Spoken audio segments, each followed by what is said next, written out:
ਜਗਮੀਤ ਸਿੰਘ ਵੱਲੋਂ ਆਪਣੀ ਪਾਰਟੀ ਦੇ ਕਾਕਸ ਦੀ ਹਫ਼ਤਾਵਾਰੀ ਮੀਟਿੰਗ ਤੋਂ ਬਾਅਦ ਪਾਰਲੀਮੈਂਟ ਹਿੱਲ ਤੇ ਪੱਤਰਕਾਰਾਂ ਨਾਲ ਗੱਲਬਾਤ ਕੀਤੀ ਗਈ, ਜਿੱਥੇ ਉਹਨਾਂ ਘਰਾਂ ਦੀਆਂ ਵੱਧ ਰਹੀਆਂ ਕੀਮਤਾਂ ਅਤੇ ਗੈਸ ਦੀਆਂ ਕੀਮਤਾਂ ਤੇ ਵੀ ਚਰਚਾ ਕੀਤੀ।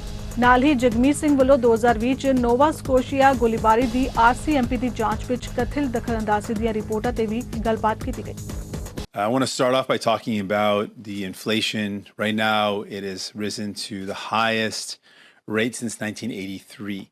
And what that translates to for real people is that it's getting harder and harder to afford the everyday costs of life. Groceries, putting gas in the car, everything is getting more expensive and families are really hurting.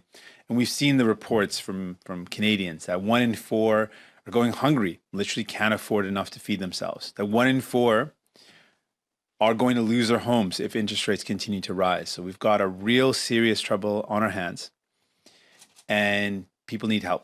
So we've been really adamant that we've got to directly send help to Canadians who need it.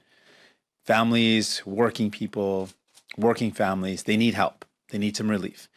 Workers did not cause the inflation, so they should not be the ones that bear the brunt of the solution to dealing with inflation. And that's why we've been really focused on getting help directly to families. And what we propose is sending as much as $1,000 to families right away, as quickly as possible, to give them that help that they need to pay the extra cost.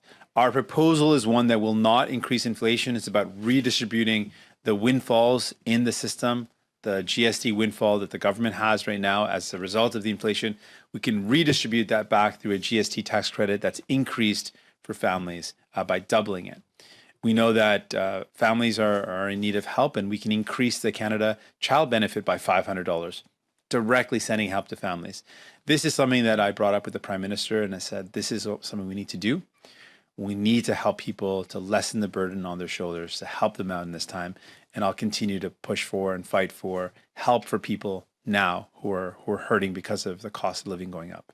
Well, the allegations are very, very serious. And I want to highlight how serious the allegations are. We have a situation where in one of the worst mass shooting in our history, that there is an allegation that instead of focusing solely on making sure the families get the information they need, on helping people, on responding to the crisis, there's an allegation that the Prime Minister's office or the Prime Minister and other individuals related to the government interfered in the goal of politicizing the question of gun control, using this horrific shooting as a reason for gun control. That is wrong. There is no other way to put it. That is wrong. It is deeply problematic. We need to be sure, and Canadians want to be sure, that any decision we make around gun control is about keeping people safe. That should be it. It should be about safety of Canadians. It should be done in a responsible, prudent way that keeps Canadians safe.